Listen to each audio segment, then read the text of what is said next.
नमस्कार सांग मैंने मु आदित्य। तो प्रतिवर्ष मु रथयात्रा देखा मो मौसा घर पुरी मु जाई थाए। आउ एबे मोर गोटे भल कंपानी रे जॉब भी हो जाइए।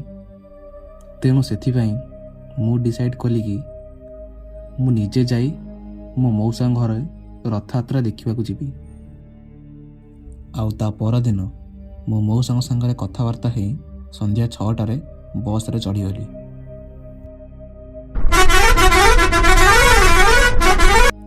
आउ तापर बस टी ता यात्रा अभिमुखे आगू बढ़ी चल थाए। हेले सेदिन के जानी कहीं मनरे गोटे अलग प्रकार भय आसु थाए। मु जानी पार न थाए किंतु मते सेदिन किछि ठीक लागु न थाए। आउ मु केवल भगवान का पाखरे प्रार्थना करुथाए कि भलरे भलरे केमिति मौसा घरे मु पहुंची जाए। सेते बेलको प्राय राति 11:30 होता है। आउ बस मत गोटे सुनसान बस स्टॉप रे छाड़ी चलीगला। आखपाखर कहीं नथिले, बास कोठी 2-3टा कुकुरर बोबेयार शब्द शुभा जाउथाए। राति धीरे धीरे बढ़िबा को लागि थाए। आउ से जगहटी संपूर्ण भावे निश्चल शब्दहीन हो गला। तथापि किछि गाड़ी किंबा लिफ्ट आसीबा आशारे मु सेठी किछि समय अपेक्षा कली। सेठारे किछि समय अपेक्षा करिबा परे समय सेते बेलको 1:30 हो सारी थाए। आउ या परे गाड़ी को आशा करिबा बहुत बड़ मूर्खामी हबो। आउ 20-25 किलोमीटर तो रास्ता। मु भाबिली कि एतिकी बाट मु जदी चाली चाली जाए ताहले किछि गोटे व्यवस्था हो परिबो। तो यह मु भाबी मु चलवा को लगिली। छोट बेले बापा संगे आसीथिली। रास्ता भी मोर मने नहीं, किंतु एतिकी जानी जे बाटरे गोटे मशाणी पड़ी थाए और राति हेले सेपटे लोक जीवासिया बंद कर दियंती। तो एसबू कथा मो मुंडरू हटाई मु आग को बढ़िया को लगिली। प्रायतः 4 किलोमीटर रास्ता मु पार कर सारी। तो ये भूत प्रेत जिनस मोर विश्वास ना, किंतु रास्ता रे एकुटिया चलुथिबारु मते भय भी लागु थाए। आउ धीरे धीरे रास्ता रे चालू चालू मु मशाणी पाख हो गली। तो सेतिकी बेले मते आहुरी जोर रे भी डर लागु थाए। आउ तापरे मशाणी पाख रास्ता दे चालुथिबा बेले मते किछि शब्द सुनिया को लागिले। तापर मु चिंता कली, अरे एकी अजब कथा, एते राति रे जंगल आड़ू क्यों लोक मानकर शब्द शुभा जाउछि। आउ सेठारु मु शीघ्र शीघ्र चलवा को लगिली। मते लागिला कि मो पछरे केही जणे आसुचंती। मु जेते शीघ्र चलुथाए और से पाद शब्द भी सेते शीघ्र शुभा जाउथाए। आउ से जोर चलवा समय रे मते पछे आड़ू किछि गोटे बासना आसिला। माने से बासना किछि अलग थिला, जेमिति किछि गोटे जड़ा पड़ार बासना, जेमिति कि गोटे अधा जड़ा पड़ा लाश कि एपरी किछि गोटे जीवजंतु पोड़ी जीवार बासना मते हैला। तो मते आहुरी जोर डर लागिला। मो निज छातीर स्पंदन मते जोर शुभा जाउथाए। तापरे मु भाबिली, हे महाप्रभु, एबे आपण ही मते रक्षा करि पारिबे। तो महाप्रभुଙ୍କ नाम नहीं मु आगु को बढ़िबा को लागिली। आउ तापरे मु साहस करी पछकु चाही देखिबा पई निष्पत्ति नेली। आ धीरे धीरे मु जते बेले पछकु चाहिबा को लागिली तो मोर निज ऊपर विश्वास हो नथाए।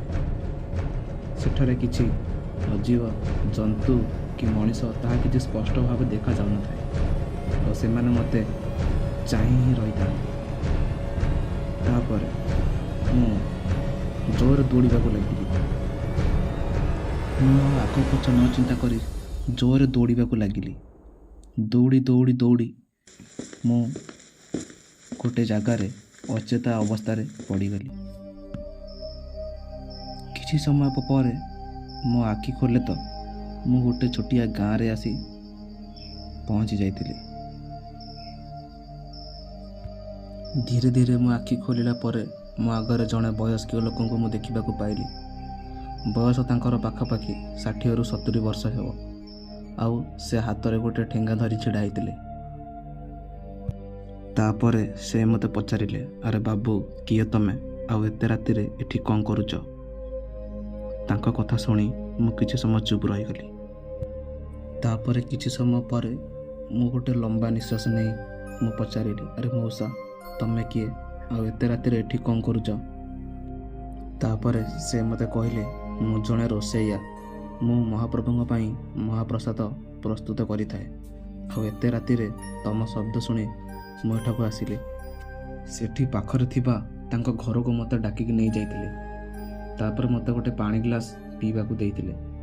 ତାପରେ ସେ ମୋତେ କହିଲେ, ଆରେ ପୁଅ ତମେ ଏତେ ରାତିରେ ଏଠି କ'ଣ କରୁଛ, ଆଉ ମୁଁ କିଏ, କାହିଁକି ଆସିଛି, ମୁଁ ସବୁ କଥା ତାଙ୍କୁ କହିଲି।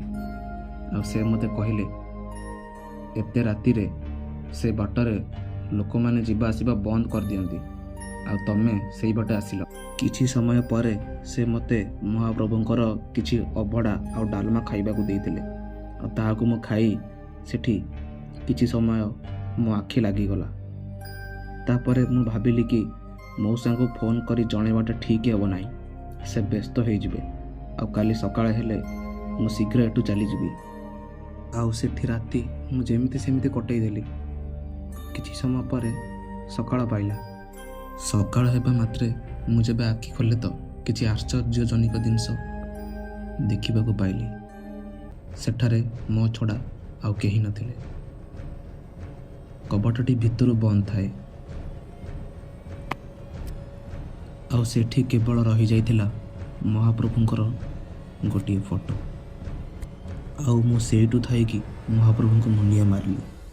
ମୁଁ ବୁଝି ଯାଇଥିଲି ସେଦିନ ମହାପ୍ରଭୁ ହିଁ ମୋତେ ରକ୍ଷା କରିଥିଲେ।